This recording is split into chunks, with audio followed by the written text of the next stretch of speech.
बीच में आदरणीय ठाकुर कौल सिंह जी, हमारे वरिष्ठ पार्टी के नेता हैं, पूर्व मंत्री हैं और सभी यहाँ पे जो हमारे साथी हैं।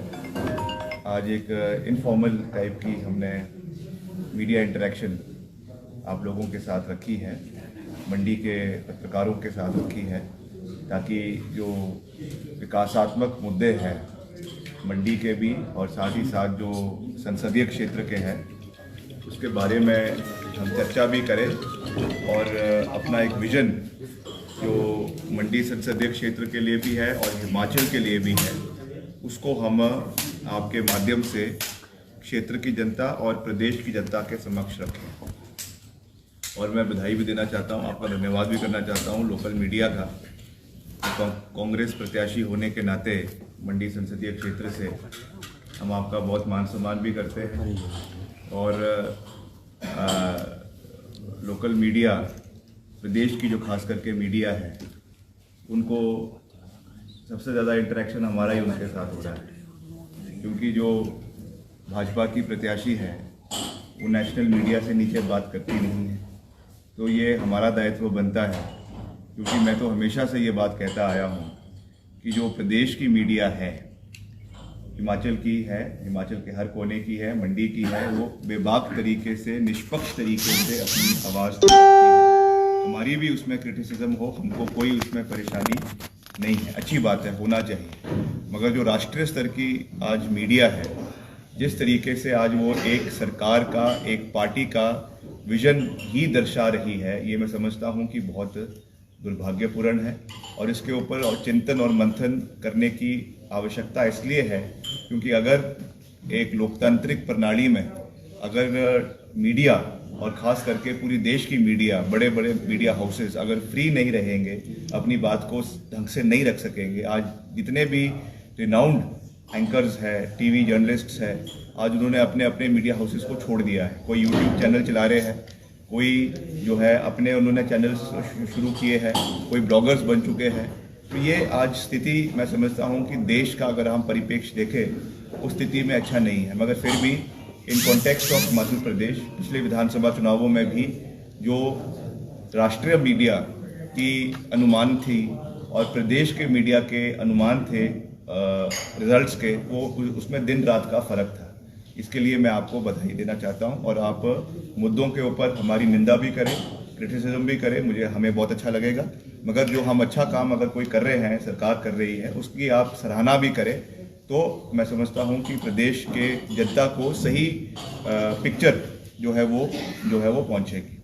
बाकी आप जानते हैं कि मुझे मंडी संसदीय क्षेत्र से कांग्रेस पार्टी का प्रत्याशी बनाया गया है और हमने कुछ ही दिन पहले यहीं पर ही एक बैठक करी थी जिसमें हमने पार्टी के सभी वरिष्ठ कार्यकर्ताओं को बुलाया था। उस टाइम में मैं यहाँ पे पार्टी के ऑब्जर्वर के रूप में एक यहाँ पे जो है मंत्री के रूप में यहाँ पर आया था, क्योंकि मेरी यहाँ पे ड्यूटी लगाई गई थी। मगर फिर इस तरीके की परिस्थितियाँ बनी कि पार्टी हाईकमांड ने ये निर्णय लिया कि वो एक युवा उम्मीदवार को यहाँ से जिताना चाहते हैं। हालांकि जो हमारी वर्तमान सांसद है और यहाँ से पार्टी की अध्यक्षा भी हैं श्रीमती प्रतिभा सिंह जी, उनका कार्यकाल मैं समझता हूँ कि बेशक कम रहा है, 2.5 साल का कार्यकाल रहा उनका, 1.25 साल का, मगर उसमें भी उन्होंने करीबन 17.5 लाख रुपए अपनी सांसद निधि से 17.5 करोड़ रुपए अपनी सांसद निधि से हर विधानसभा क्षेत्र में करीबन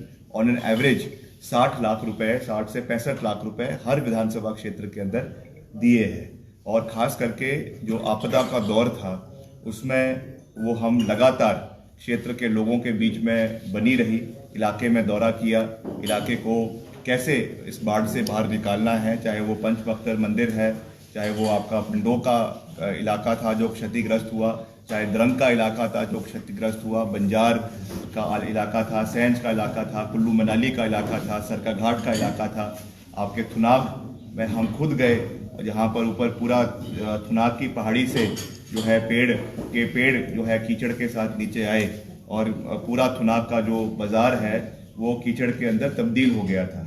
कोई 2-2 फुट का कीचड़ वहाँ पे जो है बन गया था और उसकी सफाई तुरंत रूप से करवाई, सारे पेड़ वहाँ से जो है वो वहाँ से निकलवाए लकड़ी निकलवाई और तुरंत रूप से प्रभावित परिवारों को भी पैसा दिया गया। मंडी जिला में सबसे ज़्यादा पैसा अगर प्रभावित परिवारों के लिए कहीं दिया गया तो वो पूर्व मुख्यमंत्री आदरणीय जयराम ठाकुर जी के विधानसभा क्षेत्र सिराज में दिया गया है। ये मैं आंकड़ों के साथ ये बात कह रहा हूँ, जिसमें पहले 1-1.5 लाख रुपए मिलता था, उसको बढ़ाकर 7.5 लाख रुपए प्रति परिवार किया गया। मुख्यमंत्री जी खुद यहाँ पर आए, मंडी में आए और उन्होंने इसकी प्रेस वार्ता भी करी, मीटिंग भी करी और इस पैसे कैसा ये पैसे का सदुपयोग हो रहा है। करीबन 3.5 करोड़ रुपए या 4 करोड़ रुपए था, जिसका जो है बंटवारा हमारे प्रभावित परिवारों के लोगों के बीच में किया गया। तो ये मैं इसलिए इस बात को दोहरा रहा हूँ, इस पे एम्फेसाइज कर रहा हूँ, क्योंकि हम मंडी संसदीय क्षेत्र के लोगों के साथ, हिमाचल के लोगों के साथ, मुख्यमंत्री जी भी, हमारी पार्टी अध्यक्षा भी और मैं बतौर लोक निर्माण मंत्री, हम हमेशा यहाँ के लोगों के साथ उनके सुख में, उनके दुख में जो है वो खड़े रहे हैं। और मैं ये बात जो आज भाजपा की प्रत्याशी हैं, आज जो हर जगह जाकर, पिछले कल मैं देख रहा था कि किन्नौर में थी, किन्नौर की वेशभूषा पहन लेती हैं, आनी में थी तो वहाँ की वेशभूषा पहन लेती है, मनाली में थी वहाँ की वेशभूषा पहन लेती है, भरमौर गई वहाँ की वेशभूषा पहन, अच्छी बात है, ठीक है, एक्ट्रेस है, हो सकता है कि उनको लग रहा है कि ये भी एक फिल्मी दुनिया का पार्ट है। जिस तरीके से वेशभूषा पहनकर अगर वो सोच रही है कि मॉडलिंग कर कर अगर जो है वो लोगों का दिल जीता जा सकता है, तो ऐसा नहीं है, क्योंकि उनको ये सवाल का जवाब देना होगा और ये लाजमी है। और मेरा आपसे भी निवेदन रहेगा कि आप भी उनसे पूछें। हालांकि सीआरपीएफ के घेरे में आप लोग तो उनके पास दूर दूर तक फटक नहीं सकते हैं, मगर फिर भी मैं पूछना चाहूँगा कि क्या उन्होंने आपदा के समय में, ठीक है वो सांसद नहीं थी, ठीक है वो राजनीति में नहीं थी, हम उस चीज़ को मानते हैं, मगर अगर उनको पता था कि उन्होंने यहाँ से चुनाव लड़ना है, बार बार वो कह रही हैं कि मैं हिमाचल की बेटी हूँ, मैं मंडी की बेटी हूँ, तो वो मंडी की बेटी केवल हिमाचल, केवल चुनावों के समय में ही क्यों उनको याद आ रही है? जब इतनी बड़ी आपदा मनाली में आई, मनाली में उनका घर है, मनाली के जो उनके घर के साथ रहने वाले लोग हैं, उन्होंने ये बात कही, रिकॉर्ड के ऊपर ये बात कही कि जब आपदा में उन्होंने सारे की सारी वहाँ पे रात को वो पुलिस बुला लेती थी, उनके साथ कोई सहयोग नहीं किया गया, कोई उनको राहत राशि नहीं दी गई। वही चीज़ आपके भामला में सरका घाट में है, जहाँ पे कोई सहयोग उनके प्रति या उनके परिवार के प्रति उस क्षेत्र के लोगों को जो है वो नहीं दिया गया। तो ये आज दोहरे मापदंड, दोहरे चरित्र जो निभाने की कोशिश ये माननीय हमारी प्रत्याशी कर रही हैं, ये जनता इस चीज़ को बहुत भली भांति जानती है। बाकी जिनकी जो उनकी कंट्रोवर्सीज है, क्या उन्होंने किया है, क्या खाया है, क्या चीज़ें हैं, वो चीज़ें सब भली भांति लोग उस चीज़ को जानते हैं। मैं उस चीज़ में नहीं जाना चाहता, मगर मैंने ये ज़रूर कहा है कि क्योंकि हालांकि उनका खान पीन उनका व्यक्तिगत मामला है, मगर क्योंकि उन्होंने हिंदुत्व का झंडा उठाया हुआ है, इसलिए ये बात और गंभीर हो जाती है। इसलिए मेरा आरएसएस से, जो एक बहुत ही रिस्पेक्टेड ऑर्गेनाइजेशन है, राष्ट्रीय स्वयंसेवक संघ, उनसे मेरा ये निवेदन आज भी है, आज भी मैं उनसे विनम्रता से ये निवेदन कर रहा हूँ कि वो अपनी स्थिति स्पष्ट करे। क्या वो एक ऐसे प्रत्याशी का समर्थन करती हैं जिनका जो है इस एक कंट्रोवर्शियल स्टेटमेंट इस मुतलक आया है, और खास करके जो वो हमारे सनातन धर्म को जो है वो आहत पहुंचा रहा है हिमाचल के अंदर, और हमारे देव समाज को आहत पहुंचा रहा है, क्या वो एक ऐसे प्रत्याशी का समर्थन करते हैं? ये जवाब आरएसएस को देना चाहिए, क्योंकि आरएसएस जो है संघ परिवार की मुख्य है, और उस नाते अगर वो भाजपा के प्रत्याशी का इस परिप्रेक्ष्य में समर्थन करते हैं या नहीं करते हैं, इसके बारे में आरएसएस को स्थिति स्पष्ट करनी चाहिए। हालांकि वो राजनीति से सीधे रूप से जुड़े नहीं हैं, मगर फिर भी क्योंकि संघ परिवार के वो मुखिया है, इसलिए उसको इसके बारे में स्थिति स्पष्ट करनी चाहिए। जहां तक बार बार कांग्रेस की, भाजपा की प्रत्याशी ये कह रही हैं कि हम जो है वो सनातन के विरोधी है, कांग्रेस पार्टी सनातन की विरोधी है, मैं तो उनका मान सम्मान करता हूं, हमारी बड़ी बहन है, मगर मैं उनसे विनम्रता से ये कहूँगा कि कम से कम आप इतिहास ढंग से पढ़ ले, इतिहास हिमाचल का ढंग से पढ़ ले, तब जाकर आप इस तरीके की बयानबाजी करें। मंडी शहर के अंदर आज जो यहाँ पे देव सदन बना है, ये किसकी देन है? कांग्रेस पार्टी की देन है। मुख्यमंत्री, पूर्व मुख्यमंत्री स्वर्गीय वीरभद्र सिंह जी ने इस देव सदन को यहाँ पर बनाया है। वैसे ही कुल्लू के अंदर देव सदन अगर बनाया गया, वो भी कांग्रेस पार्टी की देन है।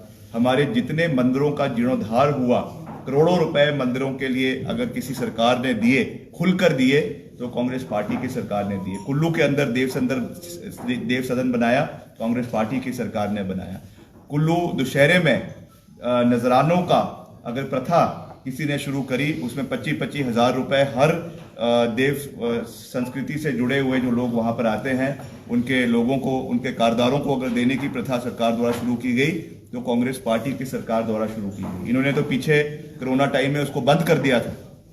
हमने इसका विरोध किया जब गोविंद ठाकुर जी मंत्री थे, और उसके बाद उनको जबरन इसको फिर से शुरू करना पड़ा।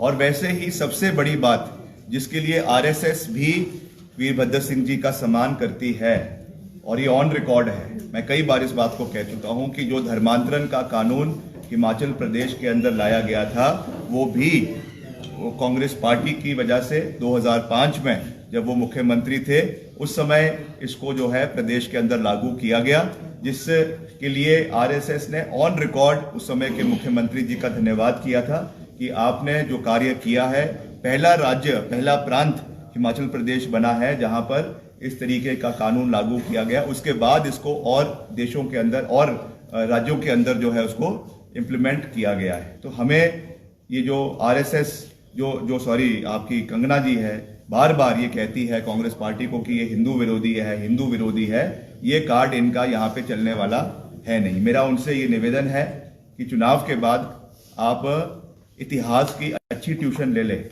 आप अच्छी तरीके से शिक्षा ग्रहण करें। हिमाचल की, मुझे आपकी एजुकेशनल क्वालिफिकेशंस के बारे में कुछ ज़्यादा कहना नहीं है, मगर मैं आपसे ये निवेदन करूंगा, क्योंकि आप प्रत्याशी बनी हैं, तो कम से कम जो भारत का इतिहास है, हिमाचल का इतिहास है, उसको पहले जान लें, फिर जो है वो बयानबाजी करें, वो अच्छा रहेगा। आप कभी कहती हैं देश 2014 में जो है वो आज़ाद हुआ, क्या आप जो हमारे सैकड़ों स्वतंत्रता सेनानी हैं उनकी आप कुर्बानी का मजाक उड़ा रही हैं? क्या आप भगत सिंह जी की कुर्बानी का, सुखदेव की जो है कुर्बानी का आप मजाक उड़ा रही हैं, जिन्होंने अपनी जान जो है वो देश की शहादत, अपनी शहादत जो है वो देश की सुरक्षा के लिए, देश को आज़ाद कराने के लिए दी है। पंडित नेहरू ने कितने साल जेल के अंदर बिताए, महात्मा गांधी ने कितने साल देश के अंदर बिताए। और तो और आप कांग्रेस के लोगों के तो अपमान कर ही रही हैं, मगर जो भाजपा के पहले प्रधानमंत्री थे एनडीए सरकार के, आदरणीय श्रद्धेय अटल बिहारी वाजपेयी जी, जिनका हम बहुत मान सम्मान करते हैं, आप उनका भी अपमान कर रही हैं कि उन्होंने भी कोई कंट्रीब्यूशन देश के लिए नहीं की। क्या उनके समय में, हालांकि उसकी नींव, न्यूक्लियर पावर की नींव जो है वो लाल बहादुर शास्त्री जी के समय से रखी गई, इंदिरा गांधी जी के समय से रखी गई, मगर उसको पूरा करने का काम, और फर्स्ट टाइम न्यूक्लियर पावर अगर देश बना तो वो अटल बिहारी वाजपेयी जी की सरकार में, एनडीए की सरकार में बना है। क्या उनकी कॉन्ट्रीब्यूशंस को भी ये देश भुला रहा है? क्या उनकी कंट्रीब्यूशन को भी कंगना रनौत जी भुला रही है? ये बहुत दुर्भाग्यपूर्ण है। और इस तरीके की बयानबाजी केवल और केवल प्रधानमंत्री जी को खुश करने के लिए, उनके गुड बुक्स में आने के लिए करी जा रही है, जो मैं समझता हूं कि दुर्भाग्यपूर्ण है। क्योंकि किसी की अपमान करके, किसी की बेइज्जती कर कर अगर आप सोच रही हैं कि आप किसी व्यक्ति के अच्छे उसमें आ जाएंगी, तो ये चीज़ ना होने वाली है, ना इसका एक अच्छा संदेश प्रदेश के लोगों के अंदर जा रहा है। जहाँ तक हमारे विजन की बात है, क्योंकि हम जब लोगों के बीच में जा रहे हैं, लगातार मैं मंडी जिला का पिछले 4-5 दिन से दौरा कर रहा हूं, चाहे सुंदरनगर है, बल है, द्रंग है, सरकाघाट है, जोगिंद्रनगर है, हर जगह में हमको लोगों में बहुत उत्साह देखने को मिला है। और हमने एक सकारात्मक सोच के साथ आगे बढ़ने में विश्वास रखा है। ये इसमें कोई दो राय नहीं है कि कांग्रेस पार्टी का, यूपीए सरकार का मंडी जिला के लिए खास रूप से बहुत बड़ा योगदान रहा है। चाहे वो IIT मंडी बनाने की बात है, चाहे वो मेडिकल कॉलेज द्रंग के अंदर नेरचौक के अंदर बनाने की बात है, चाहे वो कीरतपुर से लेकर नेरचौक जो 4 लेनिंग की नींव जब शुरुआती तौर पे रखी गई थी, वो भी कांग्रेस पार्टी और यूपीए सरकार, उस समय के तत्कालीन जो हमारे सड़क मंत्री थे कमलनाथ जी, आदरणीय प्रधानमंत्री जी के आशीर्वाद के साथ, और वीरभद्र सिंह जी जो उस समय केंद्रीय मंत्री थे, उनके सहयोग के साथ ये कार्य जो है वो पूरा हो पाया है। जो हमारा विजन मंडी के लिए है, उसको भी मैं आपके समक्ष बिल्कुल साफ शब्दों में रखना चाहता हूं, क्योंकि मैं हमेशा जो है वो काम के ऊपर फोकस करने में हमने विश्वास रखा है। ऐसा आप जानते हैं, मैंने बार बार इन चीज़ों को कहा है कि 15 महीने के कार्यकाल में हमने 3500 करोड़ के विकास कार्य, सड़कों के नवीनीकरण का कार्य हिमाचल के अंदर किया है। चाहे वो PMJSY का है, चाहे वो नाबार्ड का है, चाहे वो CRF का है, चाहे वो स्टेट बजट से है। ये सब चीज़ें आंकड़ों के साथ मैं कह रहा हूँ, जिसके टेंडर्स बाकायदा लग चुके हैं और करीबन 2800 किलोमीटर सड़कों का नवीनीकरण का या नई सड़कों का काम प्रदेश के अंदर हो रहा है। इसमें से कुछ सहयोग हमें केंद्र से भी मिला है, इसमें कोई दो राय नहीं है। ऑन रिकॉर्ड में इस बात को मैं स्वीकार भी रहा हूँ। मगर मैं ये कह रहा हूँ कि हमने दलगत राजनीति से ऊपर उठकर, बेशक हमारी हमारी पार्टी की सरकार केंद्र में नहीं थी, मगर फिर भी हमने तालमेल केंद्र के साथ बनाया। लगातार कई बार मैंने दिल्ली के चक्कर काटे, केंद्रीय मंत्रियों से मिले, केंद्रीय सचिवों से मिले, अधिकारियों से मिले, NHAI के अधिकारियों से मिले, NHAI के चेयरमैन से मैं कई बार दिल्ली में मिला, और PMJSY के लिए हम ग्रामीण विकास मंत्री से मिले, उनके सचिव से मिले। और उसके बाद ये पाइपलाइन में प्रोजेक्ट्स फंसे हुए थे, उनको हम लेकर आए और ये 2700 करोड़ रुपए हिमाचल को मिला है। जयराम जी बारी बारी कहते हैं कि ये तो उनकी उपलब्धि है। अरे जब हमारे कार्यकाल में ये काम हुआ है, ऑन रिकॉर्ड, उसको तो ये नकार नहीं सकते कि ये पैसा कांग्रेस पार्टी की सरकार के कार्यकाल में, मुख्यमंत्री सुक्खू जी के कार्यकाल में ये पैसा हिमाचल प्रदेश को मिला है। अगर आपकी इतनी चलती थी तो आप अपने समय में लेके आ जाते। आप प्रधानमंत्री जी के साथ इतने आपकी नजदीकियां थी तो आप अपने समय में ये पैसा लेकर आते। हमने ये पैसा लाया है और हमने जो है गडकरी साहब से भी हम जाके मिले, उनसे मैंने निवेदन किया, प्रतिभा सिंह जी ने निवेदन किया कि आप हिमाचल आइए, इतनी बड़ी आपदा आई। पहले हमने मीटिंग उनके घर पर वहां पर करी, सारे अधिकारियों को उन्होंने वहां पे बुलाया और उसके बाद उन्होंने कहा कि मैं जल्द हिमाचल प्रदेश का दौरा बनाऊंगा। हम हेलीकॉप्टर में उनके साथ आए, मुख्यमंत्री जी भी साथ आए, नेता प्रतिपक्ष भी उसमें साथ थे और हमने सारे इलाकों का निरीक्षण भी किया। और आपने अभी देखा पीछे, मैंने गडकरी जी से विशेष निवेदन किया जब कोड ऑफ कंडक्ट लगने से पहले, और उन्होंने हमारे आग्रह पर हिमाचल प्रदेश को 150 करोड़ रुपए अतिरिक्त हिमाचल प्रदेश के लिए दिए। तो ये बातें मैं इसलिए कर रहा हूं क्योंकि हमने दलगत राजनीति से ऊपर उठकर हिमाचल के हितों को सर्वश्रेष्ठ रखते हुए इन कार्यों को किया है। चाहे उसमें केंद्र का सहयोग भी हमें थोड़ा बहुत मिला है, उसके लिए मैं उनका भी धन्यवाद करता हूँ। हालांकि जो हमारा पूरा डिजास्टर हुआ है उसके लिए जो हमने विशेष पैकेज केंद्र से मांगा था, उसमें एक पैसा हिमाचल को आज तक नहीं मिला है, ना हिमाचल को डिजास्टर प्रोन स्टेट घोषित किया गया है। तो ये चीज़ है। बाकी जहाँ तक हमारे विजन की बात है, क्योंकि मैं अर्बन डेवलपमेंट मिनिस्टर भी हूँ प्रदेश का, और अभी हमने धर्मशाला का जो और शिमला का स्मार्ट सिटी का प्रोजेक्ट चल रहा है, उसका विस्तृत रूप से मैंने उसकी जानकारी प्राप्त करी है, उसका कार्य किस तरीके से चल रहा है उसकी हमने वो करी है। मैंने अपने अधिकारियों को ये निर्देश दिए, पहले ही दे दिए थे कि अब आपने जो है मंडी शहर के लिए जो है एक पूरा प्रपोजल बनाना है, और ये मेरा वादा भी है और मेरा प्रयास रहेगा कि सरकार द्वारा हम पूरा प्रयास करेंगे कि अगली बार, अभी चुनावों के बाद जब हम जीतेंगे, उसके बाद मेरी जो नंबर 1 प्राथमिकता है वो मंडी शहर को स्मार्ट सिटी से जोड़ने की है। मंडी शहर के लिए कम से कम 850 से 900 करोड़ रुपए का बजट केवल मंडी शहर के विस्तारीकरण के लिए है, और इसके लिए हम पूरा प्रयास करेंगे। मैं ये नहीं कह रहा हूँ कि रातों रात ये चीज़ हो जाएगी, बट मेरा फोकस बिल्कुल क्लियर है कि चाहे यहाँ पे अंडरपासेस लगने हैं, चाहे यहाँ पे एस्केलेटर्स लगने हैं, चाहे यहाँ पे इलेक्ट्रिक व्हीकल्स लगनी है, इलेक्ट्रिक बसेस लगनी है, स्मार्ट तरीके से कैसे वाईफाई से पूरे शहर को जोड़ना है। और माननीय पूर्व मुख्यमंत्री बार बार कहते हैं कि हमने इतना बड़ा मंदिर बनाया यहाँ पे, उसको ये पूरा नहीं कर पाए। हमारा विजन कुछ और है। हम ठीक है, उन्होंने उसको काम को किया, मैं उस समय भी मैं गया था वहाँ पे ऊपर शिवधाम में, हमने कहा कि अगर इसके लिए बजटरी प्रोविजन होगा हम इसको पूरा करेंगे, हमारी नीयत साफ है। मगर हमारा, क्योंकि मंडी शहर एक बहुत पुराना शहर है, हिस्टोरिकल शहर है, यहाँ के बहुत से साइट्स जो है वो यूनेस्को वर्ल्ड हेरिटेज साइट से प्रोटेक्टेड है। हम अगर यहाँ पे कोई बाहर से आ रहा है, टूरिस्ट आ रहा है, तो वो उन साइट्स को देखने आएगा जो प्राचीन समय से यहाँ पे बनी हुई है। पंचवक्तर मंदिर है या और ऐसे मंदिर है, उनका जीर्णोद्धार करना, उनको प्रोटेक्ट करना, उनके लिए अच्छी कनेक्टिविटी करवाना, उनके लिए कॉरिडोर्स अलग अलग मंदिरों का बनाना, चाहे वो इलेक्ट्रॉनिक कॉरिडोर्स है, चाहे एस्केलेटर्स है, ये हमारी प्राथमिकता होगी। अगर हम इस तरीके का एक कॉन्क्रीट जंगल बना देंगे, उसको देखने कौन आएगा? ये तो कहीं भी बनाया जा सकता है, दिल्ली में भी बनाया जा सकता है, मुंबई में भी बनाया जा सकता है, मगर जो हमारे प्राचीन मंदिर है उनका रेस्टोरेशन और उनकी कनेक्टिविटी करना, ये हमारे लिए सबसे बड़ी प्राथमिकता है। जैसे आपके वाराणसी है, वाराणसी इतना पुराना शहर है, इसीलिए उसको जाना जाता है क्योंकि वो हिंदुइज्म का वर्ल्ड का सबसे पुराना शहर है, इसलिए उसकी मान्यता है।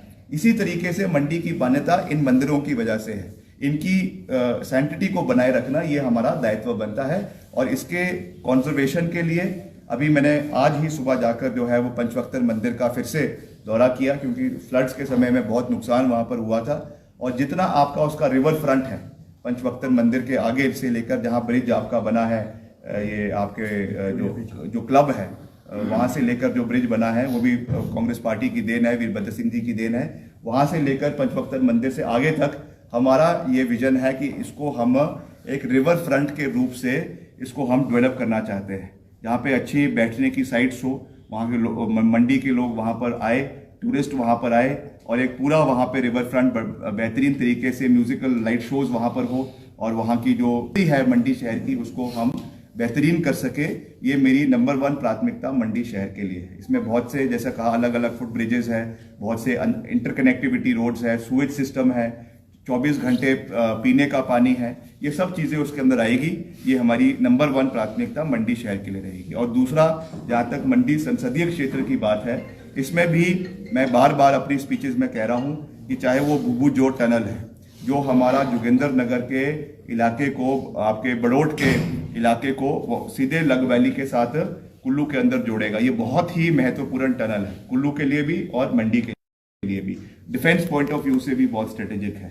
इसके लिए जब मैं पीछे गडकरी साहब से मिला था दिल्ली में, मैंने विशेष रूप से मुख्यमंत्री जी से भी निवेदन किया था कि हमने इसके लिए बजट का प्रावधान करवाना है, और इसको सर्वे करवाने के लिए हमने ऑलरेडी प्रोसेस जो है वो शुरू कर दिया है। वैसे ही आपका जो आपके आपका जो जलोरी जोत है, उसके टनल का कार्य भी हमने शुरू कर दिया है। उसकी पीएमसी जो प्रीलिमिनरी उसका एक जो कॉन्ट्रैक्ट होता है उसकी इन्वेस्टिगेशंस के लिए कि कैसे उसकी फिजिबिलिटी स्टडीज के लिए, उसके लिए 20 करोड़ रुपए का बजट का प्रावधान पहले ही हो चुका है, क्योंकि बतौर पीडब्ल्यूडी मिनिस्टर ये मेरी प्राथमिकता उस समय भी रही है।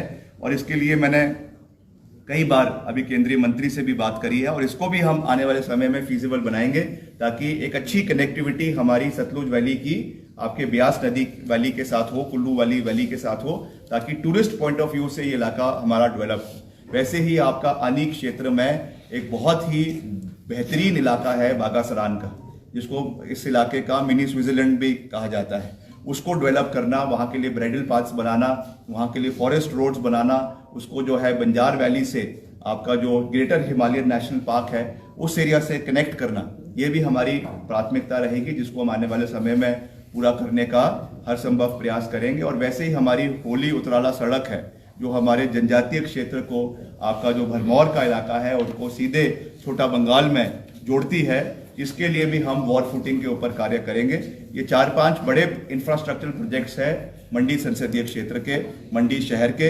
इसके अलावा और भी जो छोटे मोटे और कार्य होंगे उनको भी हम आने वाले समय में पूरा करने का प्रयास करेंगे। मंडी संसदीय क्षेत्र के साथ हमारा एक बहुत पुराना रिश्ता है, मेरे परिवार का एक बहुत पुराना रिश्ता है। मेरे पिताजी यहाँ से 3 बार यहाँ से सांसद रहे हैं, श्रीमती प्रतिभा सिंह यहाँ से 3 बार सांसद रही हैं, और पंडित सुखराम जी जो यहाँ के बहुत वरिष्ठ कद्दावर नेता थे, वो भी यहाँ से 3 बार जो है वो 3 बार जो है यहाँ से सांसद रहे हैं, मंत्री रहे हैं, और उनका भी एक बहुत बड़ा कंट्रीब्यूशन इस इलाके में है। तो कांग्रेस पार्टी का ये गढ़ है। ये ठीक है कि 2014 में मोदी लहर में यहाँ से पंडित राम स्वरूप शर्मा जी यहाँ से जीते थे, और ये भी एक बहुत दुर्भाग्यपूर्ण बात है कि आज भारतीय जनता पार्टी उनके बारे में कोई बात ही नहीं कर रही। उनकी जो उनकी मृत्यु हुई, बहुत ही एक रहस्यमय तरीके से उनका सुसाइड हुआ। उनके परिवार के लोगों ने, उनके बेटे ने कई बार इस विषय को उठा चुके हैं कि हमको इसके अंदर इन्वेस्टिगेशन चाहिए, मगर क्या कारण है कि उनके बारे में कोई भी इन्वेस्टिगेशन जो है वो आज तक नहीं हुई। वो इतने कदावर नेता थे, 2 बार यहाँ के सांसद रहे, रिकॉर्ड मतों से यहाँ से जीते, फिर भी उस बारे में जो कार्य नहीं हो रहा है, ये बहुत दुर्भाग्यपूर्ण है। उसके बाद ब्रिगेडियर साहब आए, ब्रिगेडियर कुशल ठाकुर जी आए, उनको यहाँ से टिकट दिया गया।